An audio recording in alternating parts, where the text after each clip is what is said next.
Very good morning to all of you. In previous class, we were discussed about the screening effect and the Z effective, the effective nuclear charge or screening effect पे अपन discuss कर रहे थे कि that how to calculate screening effect or how to calculate effective nuclear charge. Okay. कुछ और examples करेंगे, उसके बाद अपन एटॉमिक रेडियस यानी कि नेक्स्ट जो पीरियोडिक प्रॉपर्टीज है. फर्स्ट पीरियोडिक प्रॉपर्टी अपन ने देखी थी डेंसिटी. अगर आप लेफ्ट टू राइट जाओगे तो भी डेंसिटी इंक्रीज होती है पीरियड में, और टॉप टू बॉटम जाओगे तो भी डेंसिटी इंक्रीज होती है. बट एक्सेप्शन क्या आ जाता है that density of potassium is less than density of sodium and the density of calcium is less than density of magnesium due to the vacant space. Otherwise अगर आप left to right जाओगे चाहे top to bottom जाओगे density increase होती है because density is directly proportional to the mass. जैसे जैसे मास increase होगा वैसे वैसे डेंसिटी भी क्या होगी, इंक्रीज. अगर अपन लेफ्ट टू राइट जाते हैं तो अपने को पता है कि वॉल्यूम तो कांस्टेंट रहता है बट मास इंक्रीज होता है. टॉप टू बॉटम जाते हैं both the mass and volume are increases but mass is more rapidly increases than volume. Mass ज्यादा इंक्रीज होता है वॉल्यूम के रेस्पेक्ट में, इसके कारण से डेंसिटी क्या हो जाती है, इंक्रीज. उसके बाद अपन डिस्कस कर रहे थे कि स्क्रीनिंग इफेक्ट पे. ये मैंने आपको बताया था क्या होता है कि वैलेंस शेल के इलेक्ट्रॉन को इनर शेल के इलेक्ट्रॉन जो धक्का देते हैं, जो रिपेल करते हैं, उसको अपन स्क्रीनिंग इफेक्ट कहते हैं. और ऐसे ही अपन ने इफेक्टिव न्यूक्लियर चार्ज के बारे में बात करी थी. That is effective nuclear charge is the attraction between the electron of valence shell and nucleus. उसको अपन क्या कह देते हैं, इफेक्टिव न्यूक्लियर चार्ज कह देते हैं. ओके. आइए कुछ एग्जांपल्स हैं वो आप करोगे, है ना, करके मेरे को आंसर दोगे कि क्या आंसर आ रहा है आपको. ओके. सबसे पहले बात करते हैं अपन टाइटेनियम. टाइटेनियम आता है 22. इसका आपको स्क्रीनिंग कांस्टेंट की वैल्यू और इसके लिए आपको जेड इफेक्टिव की वैल्यू यानी कि इफेक्टिव न्यूक्लियर चार्ज की वैल्यू बतानी. टाइटेनियम 22 एटॉमिक नंबर कितना है इसका, 22 है. ठीक है, इसके लिए बताना, जल्दी से बता दो. टाइटेनियम 22 है ना. कॉन्फ़िगरेशन लिख लीजिए, कोई प्रॉब्लम नहीं आएगी कभी. सर कैसे, मैंने कहा आप ऐसे कॉन्फ़िगरेशन लिखो. That 1s2 2s2 2p6 3s2 3p6 3d को एक बार छोड़ दीजिए 4s2 3d2. ये आपने इसका कॉन्फ़िगरेशन लिख लिया. 1s2 2s2 2p6 3s2 3p6 3d2 और 4s2. मैंने अभी आपको पूछा है कि आप टाइटेनियम के लिए बताओ 22 एटॉमिक नंबर. क्या बताना है, सिग्मा और जेड इफेक्टिव की वैल्यू बताना. सिंपल से एक कंसेप्ट, अपन जो डायग्राम है वो देख लेते हैं इसका. ये फर्स्ट शेल, ये सेकंड शेल, ये थर्ड शेल, ये fourth shell. Okay. First shell में how many electrons are present, 2. Second में कितने हैं, 8.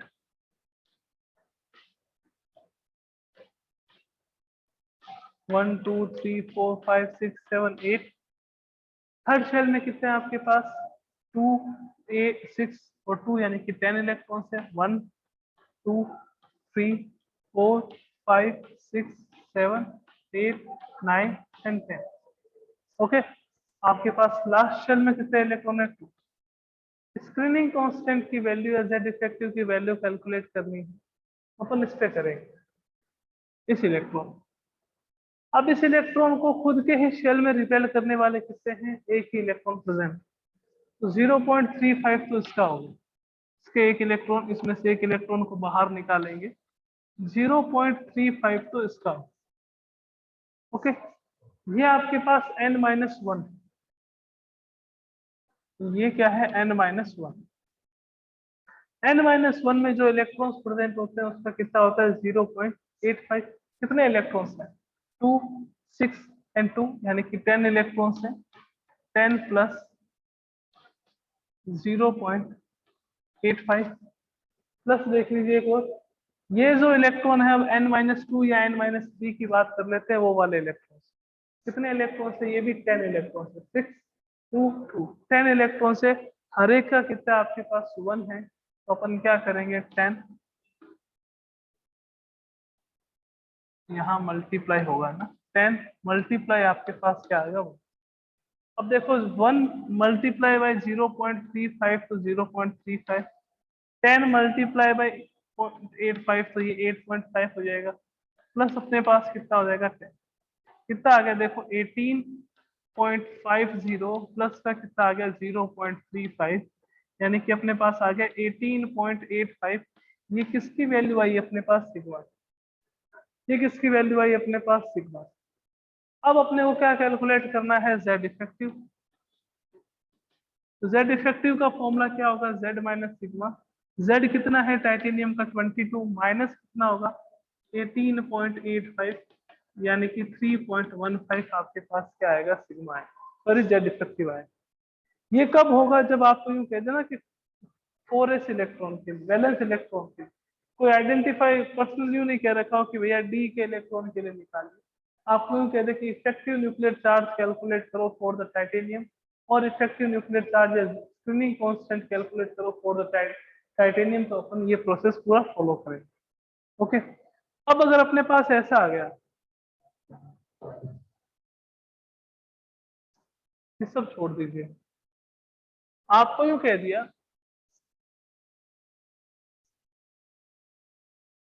कि डी का इलेक्ट्रॉन है उसके लिए करो आप स्क्रीनिंग कांस्टेंट के, what is the value of screening constant for the electrons of D, D electron के लिए आपको कैलकुलेट करना है। तो थोड़ा सा मेथड सारा ही चेंज हो जाएगा, थोड़ा नहीं सारा ही चेंज हो जाएगा। अभी तक अपन क्या देखते थे कि जहां से इलेक्ट्रॉन लिया है जिसका अपन को स्पिनिंग कांस्टेंट फाइंड आउट करना है, उसके लिए उसमें अगर उसी शेल में कोई और इलेक्ट्रॉन्स प्रेजेंट हो तो उसके स्पिनिंग कांस्टेंट की वैल्यू 0.35 लेते हैं।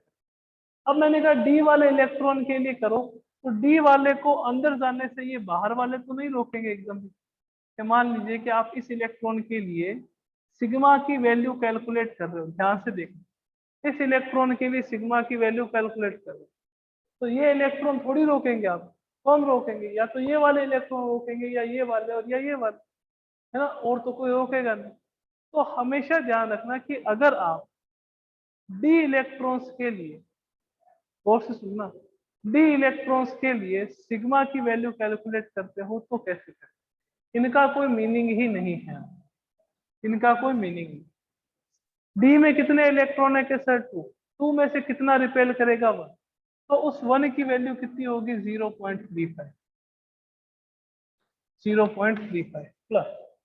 अब अपने पास देखना रिमेनिंग जितने भी इलेक्ट्रॉन, चाहे ये हो 1s वाले, चाहे आपके पास 2s और 2p वाले, चाहे 3s और 3p वाले, जितने भी इलेक्ट्रॉन हैं उसके लिए सिग्मा की वैल्यू 1 रहेगी अगर आप डी इलेक्ट्रॉन के लिए सिग्मा की वैल्यू कैलकुलेट कर रहे हो। तो देखो कितने इलेक्ट्रॉन हो गए 6 और 2 कितने हो गए 8, 8 और 6 कितने हो गए 14, 14 और 2 कितने हो गए 16, 16 और 2 कितने हो गए 18। तो अपने पास क्या आएगा 18 मल्टीप्लाई बाय 1 कितना आ गया आपके पास 18.35, कितना आ गया 18.35।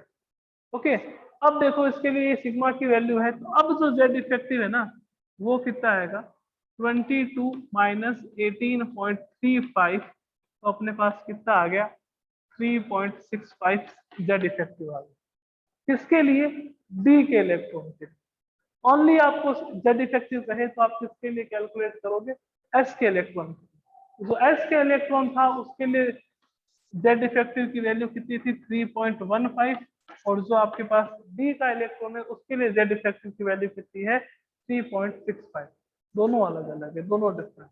ओके, चले आगे फिर एटॉमिक रेडियस पे चलते हैं अपन कि एटॉमिक रेडियस क्या होती है and type of atomic radius को भी डिस्कस करेंगे।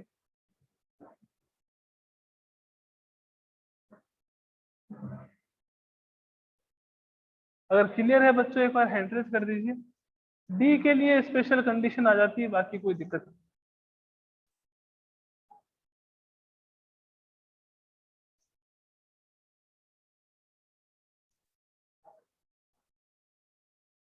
डी के लिए ही कंडीशन ना, डी और एफ के लिए कंडीशन है अदरवाइज आप जो नॉर्मल प्रोसेस है उसी को फॉलो करें, है ना।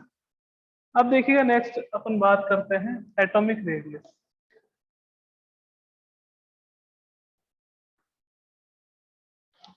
एटॉमिक रेडियस बड़ा इंपॉर्टेंट टॉपिक। एटॉमिक रेडियस सबसे पहले होता है क्या है एटॉमिक रेडियस। तो देखो दो डेफिनेशन दे सकते हैं। क्या दे सकते हैं सर, कि ये आपके पास न्यूक्लियस है,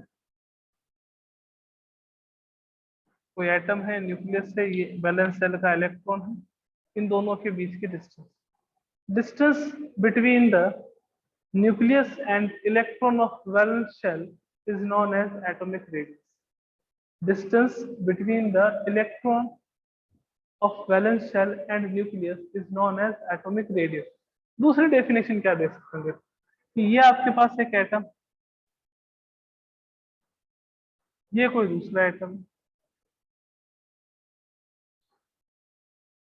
ये इसका न्यूक्लियस है यहाँ पर, और ये आपके पास इसका न्यूक्लियस है यहाँ पर, थोड़ा सा साइड में हो गया, और ये इनके बीच की डिस्टेंस है ना। तो half of the internuclear distance, half of the internuclear distance of two adjacent atoms is known as atomic radius. Atomic radius की डेफिनेशन अपने पास दो डेफिनेशन हो गया। फर्स्ट डेफिनेशन अपने पास क्या हो गया कि distance between the nucleus and electron of valence shell is known as atomic radius, या अपन क्या कह सकते हैं, the half of internuclear distance of two adjacent atom is known as atomic radius. Internuclear distance का जो हाफ होगा उसको अपन क्या कहेंगे, एटॉमिक रेडियस कहेंगे। अब अपन बात करते हैं कि type of atomic radius. Type of atomic radius से कितने टाइप की एटॉमिक रेडियस अपने को देखनी है चैप्टर में। नो सर कोई डाउट नहीं सर, वो पहले का रीसेंट हुआ।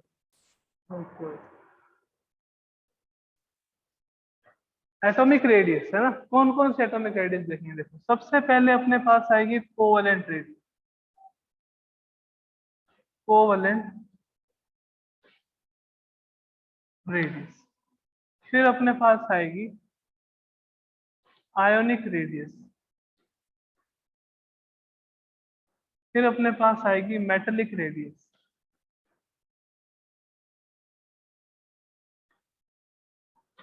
फिर अपने पास आएगी von der Waals radius.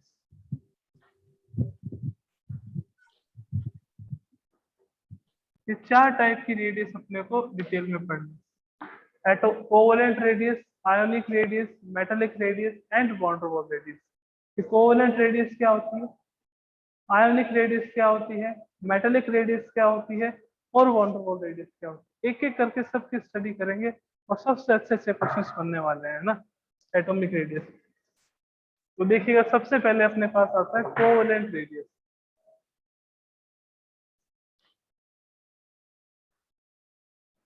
Covalent radius क्या होती है, covalent radius, what is the covalent radius. तो वो सारे एलिमेंट्स जो कोवलेंट बॉन्ड का फॉर्मेशन करते हैं, वो सारे एलिमेंट्स या वो सारे कंपाउंड्स जिसमें कोवलेंट बॉन्ड का फॉर्मेशन हो एलिमेंट के बीच में, उसमें कौन सी रेडियस होगी, कोवलेंट रेडियस। और सारे वो कंपाउंड जैसे H2, O2, N2 है ना, NH3, N2H6, तो ये सारे कंपाउंड्स जिसमें दो एलिमेंट्स के बीच में कोवलेंट बॉन्ड का फॉर्मेशन हो रहा हो, उसमें जो रेडियस होती है उस रेडियस को अपन कौन सी रेडियस कहेंगे, कोवलेंट रेडियस। उस रेडियस को अपन क्या कहेंगे, कोवलेंट रेडियस कहेंगे। If covalent bond is present in between the two elements, then the radius of element is known as covalent radius. Okay. Covalent radius की बात करें तो ये भी दो टाइप की होती है। पहला आता है आपके पास homonuclear, homonuclear covalent radius. Homonuclear covalent radius तो सर क्या मीनिंग है इसका, कि अगर दो सेम टाइप ऑफ एलिमेंट के बीच में, if covalent bond is present in between to same type of element, दो सेम टाइप के एलिमेंट के बीच में कोवेलेंट बॉन्ड प्रेजेंट हो तो उसको अपन क्या कहते हैं, होमोन्यूक्लियर कोवेलेंट रेडियस कहते हैं, homonuclear covalent radius. For example sir मैंने कहा H2 के सर कैसे, मैंने कहा यहाँ पे क्या है, हाइड्रोजन और हाइड्रोजन, कोवेलेंट बॉन्ड किसके बीच में है, हाइड्रोजन और हाइड्रोजन के बीच में कोवेलेंट बॉन्ड है, तो इसकी रेडियस को अपन क्या कहेंगे, homonuclear covalent radius. Means same type के एलिमेंट के बीच में अगर कोवेलेंट बॉन्ड हो तो उसकी जो रेडियस होगी उसको अपन क्या कहेंगे, होमोन्यूक्लियर कोवेलेंट रेडियस। कि सर कैसे कैलकुलेट करते हैं, मैंने कहा देखो ये हाइड्रोजन का एक एटम या कोई भी एटम ले लीजिए ए, ये इसका दूसरा एटम है ना, ये इसका न्यूक्लियस और ये इसका न्यूक्लियस, ये दोनों के न्यूक्लियस, ये दोनों के न्यूक्लियस के बीच की डिस्टेंस, ये दोनों के न्यूक्लियस के बीच की डिस्टेंस। लेट मी assume कि if this atom is A and this atom is A, then the distance between the nucleus of these two atoms is DAA, is DAA। तो इसकी एटॉमिक रेडियस क्या होगी, atomic radius होगी half of DAA, half of DAA। तो ये कौन सी radius हुई आपके पास, होमोन्यूक्लियर कोवेलेंट रेडियस, जिसमें दो सेम टाइप ऑफ एलिमेंट के बीच में कोवेलेंट बॉन्ड था। अपन ने क्या करा, उनकी डिस्टेंस के हाफ को, जो न्यूक्लियस के बीच की डिस्टेंस थी उसके हाफ को अपन ने क्या कह दिया, होमोन्यूक्लियर कोवेलेंट रेडियस। ओवरऑल अगर अपन देखें तो एटॉमिक रेडियस होता क्या है, आपके पास इंटरन्यूक्लियर डिस्टेंस का जो हाफ है उसी को तो अपन एटॉमिक रेडियस कहते हैं, उसी को तो कहते हैं atomic radius. Half of internuclear distance is known as atomic radius. अब अपने को ये देखना है कि कौन सा बॉन्ड, अगर कोवेलेंट बॉन्ड है तो उस रेडियस को अपन कोवेलेंट रेडियस कह देंगे, अगर आपके पास कोई आयन आ गया तो उसको आयनिक रेडियस कह देंगे, अगर मेटेलिक बॉन्ड है तो उसको अपन मेटेलिक रेडियस कह देंगे, अगर van der Waals force of attraction है तो उसको वॉन डेर वाल्स रेडियस कह देंगे। तो फर्स्ट टाइम अपन क्या कर रहे थे, covalent radius. If covalent bond is present in between two elements then the radius is known as covalent radius. अब कोवेलेंट में भी पहला आ गया आपके पास होमोन्यूक्लियर, तो होमोन्यूक्लियर में क्या होगा कि दो एटम्स हैं आपके पास, जैसे ये हाइड्रोजन और ये हाइड्रोजन, तो इन दोनों के बीच की डिस्टेंस को अपन ने क्या कह दिया, DHH, और इसका जो हाफ होगा उसी को अपन क्या कह देंगे, एटॉमिक रेडियस कह देंगे। ये किसके लिए था, only and only for homonuclear. और एक स्पेशल बात यहाँ मैं बता देता हूँ कि अगर आप किसी भी एलिमेंट की रेडियस फाइंड आउट कर रहे हो, किसी भी एलिमेंट की रेडियस फाइंड आउट कर रहे हो, तो उन एलिमेंट्स के बीच में कौन सा बॉन्ड होना चाहिए, सिंगल, सिंगल बॉन्ड। अगर सिंगल बॉन्ड होगा तो ही आप एटॉमिक रेडियस फाइंड आउट कर पाओगे, अदरवाइज नहीं कर पाओगे। तो सर कहना क्या चाहते हो, मैं कह दूं कि O2 ऑक्सीजन की रेडियस बताइए तो O2 से फाइंड आउट नहीं होगा, बिकॉज ऑक्सीजन में क्या रहता है, डबल बॉन्ड प्रेजेंट रहता है, ओ डबल बॉन्ड। नाइट्रोजन की बात कर लूं मैं अगर, तो N2 से आप फाइंड आउट नहीं कर सकते, बिकॉज नाइट्रोजन और नाइट्रोजन के बीच में कौन सा बॉन्ड रहता है, ट्रिपल बॉन्ड रहता है। तो अगर कभी दो एलिमेंट के बीच में सिंगल बॉन्ड हो तो ही आप उसकी एटॉमिक रेडियस फाइंड आउट कर सकते हो। कि जैसे मैंने एग्जांपल पूछ लिया, आपको एक क्वेश्चन पूछ दिया कि ऑक्सीजन की एटॉमिक रेडियस कैसे, किससे फाइंड आउट करेंगे, आपको ऑप्शन दे दिया, फर्स्ट ऑप्शन दे दिया आपको O2, सेकंड ऑप्शन दे दिया मैंने आपको O3, थर्ड ऑप्शन दे दिया मैंने आपको H2O, और फोर्थ ऑप्शन दे दिया मैंने आपको H2O2। ये चार ऑप्शन है कि ऑक्सीजन की एटॉमिक रेडियस किससे फाइंड आउट करोगे, O2 से, O3 से, H2O से, H2O2 से, किससे फाइंड आउट करोगे। The atomic radius of oxygen will be determined by, चलो एक क्वेश्चन मैं करवा देता हूँ आपको, देखो O2 की बात करें तो यहाँ पे क्या है, O double bond O। O3 की बात करें तो यहाँ पे क्या रहती है, इसकी स्ट्रक्चर ऐसी रहती है, O डबल बॉन्ड O, और यहाँ पे कोऑर्डिनेशन बॉन्ड रहता है ऑक्सीजन। H2O की बात करें तो उसकी स्ट्रक्चर कुछ ऐसी रहती है, HOH, और H2O2 की बात करें तो उसकी स्ट्रक्चर कुछ ऐसी रहती है, HOOH। अब आप खुद बता दो कि किससे ऑक्सीजन की एटॉमिक रेडियस फाइंड आउट कर सकते हो। मैंने कहा हमेशा ध्यान रखिएगा, एटॉमिक रेडियस फाइंड आउट करने के लिए दो एलिमेंट के बीच में कौन से बॉन्ड की रिक्वायरमेंट है, सिंगल बॉन्ड की। अगर सिंगल बॉन्ड होगा तो ही आप क्या कर सकते हो, एटॉमिक रेडियस फाइंड आउट कर सकते हो, डबल बॉन्ड या ट्रिपल बॉन्ड होगा तो नहीं कर सकते। तो यहाँ देखिएगा ऑक्सीजन और ऑक्सीजन के बीच में कौन सा बॉन्ड है, डबल बॉन्ड है, तो इससे आप डिटरमाइन नहीं कर सकते। ऑक्सीजन और ऑक्सीजन के बीच में डबल बॉन्ड है और यहाँ पे कोऑर्डिनेशन बॉन्ड है, तो इससे भी नहीं कर सकते। इससे तो एकदम कोई चांस ही नहीं है, बिकॉज ऑक्सीजन और हाइड्रोजन के बीच में बॉन्ड, किसके बीच में बॉन्ड है, ऑक्सीजन और हाइड्रोजन के बीच में। यहाँ ऑक्सीजन और ऑक्सीजन के बीच में बॉन्ड है, तो इससे आप क्या कर सकते हो, एटॉमिक रेडियस फाइंड आउट कर सकते हो। H2O2 से अपन ऑक्सीजन की एटॉमिक रेडियस क्या कर सकते हैं, फाइंड आउट कर सकते हैं। एक छोटा सा क्वेश्चन आपके लिए, जल्दी से बता दीजिए, फिर अपन चलते हैं आगे हेटेरोन्यूक्लियर में, कि आपके पास आपको कार्बन की एटॉमिक रेडियस फाइंड आउट करनी, किसकी करनी है, कार्बन। तो किससे करेंगे, देखो ऑप्शन है आपके पास CH4, सेकंड ऑप्शन है आपके पास C2H2, थर्ड ऑप्शन है आपके पास C2H4 और फोर्थ ऑप्शन है आपके पास C2H6। किससे आप कार्बन की एटॉमिक रेडियस फाइंड आउट करोगे, ये बता दीजिए, किससे कार्बन की एटॉमिक रेडियस फाइंड आउट करोगे। आपके पास ऑप्शन गिवन है। मैंने आपको कहा कि दो एलिमेंट के बीच में अगर सिंगल बॉन्ड होगा तो आप क्या कर सकते हो, उसका एटॉमिक रेडियस देख सकते हो कि कैसे उसके एटॉमिक रेडियस के डिटर्मिनेशन के लिए दो एलिमेंट के बीच में सिंगल बॉन्ड होना चाहिए। अब जिसने फर्स्ट बोला है वो तो एकदम ही गलत है कि सर क्यों, मैंने कहा फर्स्ट में क्या है, कार्बन, हाइड्रोजन, हाइड्रोजन, हाइड्रोजन और हाइड्रोजन। कार्बन कार्बन के बीच में सिंगल बॉन्ड थोड़ी है, कार्बन और हाइड्रोजन के बीच में सिंगल बॉन्ड है। अब कार्बन हाइड्रोजन के बीच में सिंगल बॉन्ड है तो कैसे आप एटॉमिक रेडियस फाइंड आउट करोगे। C2H2 बोला है वो भी गलत है, क्योंकि C2H2 के बीच में कार्बन और कार्बन के बीच में कौन सा बॉन्ड होता है, ट्रिपल बॉन्ड। कौन सा बॉन्ड होता है, ट्रिपल बॉन्ड। C2H4 अगर किसी ने सोचा तो वो भी गलत है, बिकॉज डबल बॉन्ड प्रेजेंट होता है कार्बन और कार्बन के बीच। C2H4 में डबल बॉन्ड प्रेजेंट होता है कार्बन और कार्बन के बीच में। C2H6 की बात करें तो कार्बन कार्बन, यहाँ हाइड्रोजन, यहाँ हाइड्रोजन, यहाँ हाइड्रोजन, यहाँ हाइड्रोजन, यहाँ पर भी हाइड्रोजन और यहाँ कार्बन कार्बन के बीच में सिंगल बॉन्ड किसमें, C2H6 में। तो करेक्ट ऑप्शन क्या होगा आपके पास, C2H6। वहां पे करेक्ट ऑप्शन क्या था, H2O। है स्ट्रक्चर देख के दिया, समझो उसको, है ना। जिसने CH4 बोला है उसने ये नहीं समझा थर्ड वाला ऑप्शन भी क्या होता है ना। अब जिसने C2H2 बोला है उसको ये पता होना चाहिए कि कार्बन की वैलेंसी कितनी होती है, 4 होती है, और कार्बन कार्बन के बीच में कौन सा बॉन्ड होता है, ट्रिपल बॉन्ड। C2H4 में कार्बन कार्बन के बीच में डबल बॉन्ड, और C2H6 में कार्बन और कार्बन के बीच में कौन सा बॉन्ड रहता है, सिंगल बॉन्ड रहता है। ओके, तो ये फर्स्ट टाइप था आपके पास homonuclear atomic radius, homonuclear covalent radius. Second देखते हैं हेटेरोन्यूक्लियर,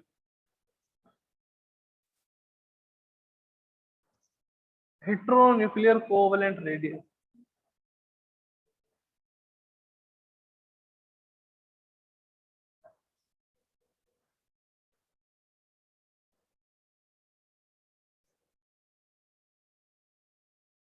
हेटेरोन्यूक्लियर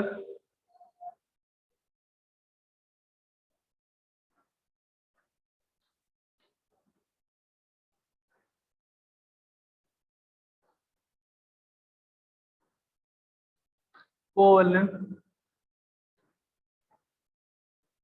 रेडियस। अब हेटेरोन्यूक्लियर कोवैलेंट रेडियस का मीनिंग क्या हुआ, if covalent bond is present in between two different type of atoms, दो डिफरेंट टाइप ऑफ एटम में अगर आपके पास कोवैलेंट बॉन्ड प्रेजेंट है लाइक FCl, तो रेडियस कैलकुलेट करने के लिए अपन क्या करेंगे, ये तरीका देखेंगे जो मैं अभी आपको एक्सप्लेन करने वाला हूँ, हेटेरोन्यूक्लियर कोवैलेंट रेडियस। अब देखो जब हेटेरोन्यूक्लियर, हेटेरोन्यूक्लियर का मीनिंग क्या होगा, डिफरेंट टाइप ऑफ एटम,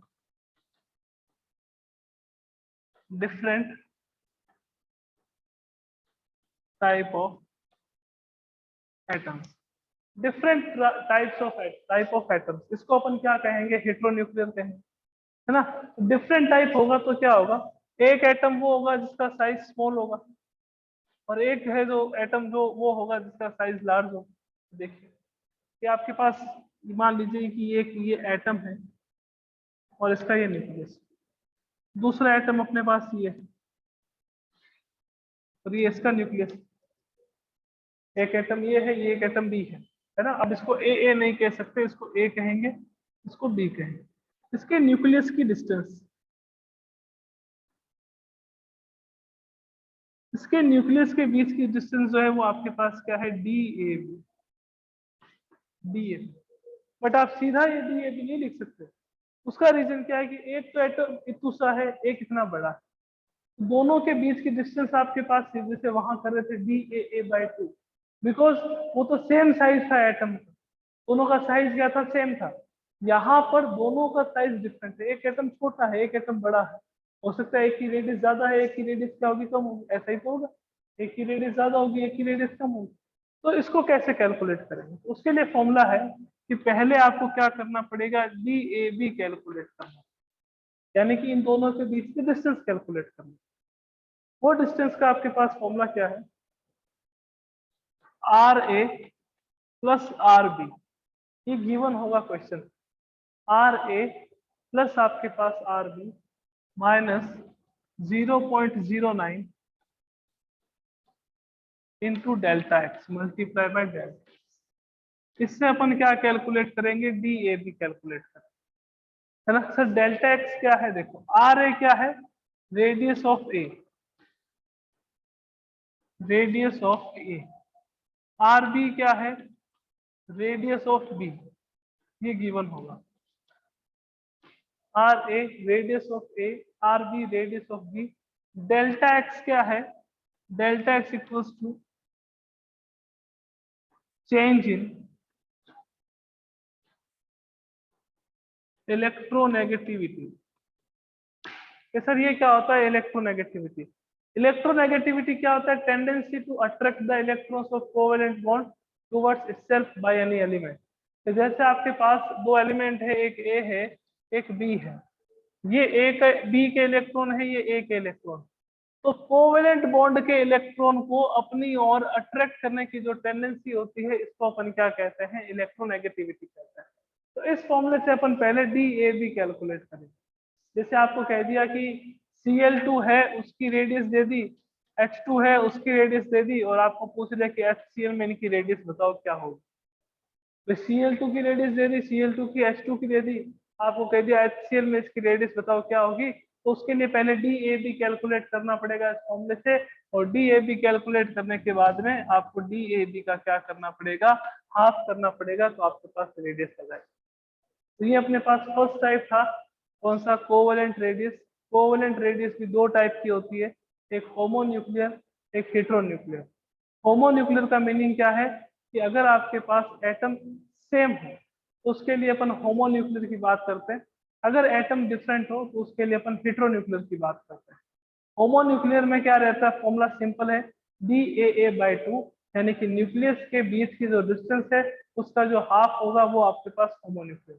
हेटेरोन्यूक्लियर का मीनिंग क्या है कि आपको DAB पहले कैलकुलेट करना पड़ेगा। उसका रीजन क्या है, बिकॉज एटम जो है वो डिफरेंट है, एक एटम स्मॉल साइज का है, एक एटम लार्ज साइज का है। तो दोनों एटम्स डिफरेंट है, तो उसके लिए दोनों के न्यूक्लियस के बीच की डिस्टेंस जो पहले फाइंड आउट करनी पड़ेगी, उसके बाद उसका हाफ करेंगे तो अपने को क्या मिल जाएगा, उसकी एटॉमिक रेडियस मिल जाएगी। तो ये फर्स्ट टाइप ऑफ रेडियस थी, वो कौन सी थी अपने पास, कोवेलेंट रेडियस। तो आपको इलेक्ट्रोनेगेटिविटी गिवन होगी, है ना। जैसे मान लीजिए कि आपके पास HCl है, इसकी आपको रेडियस बतानी, तो हाइड्रोजन की इलेक्ट्रोनेगेटिविटी होती है 2.1 और Cl की इलेक्ट्रोनेगेटिविटी होती है आपके पास 3.0।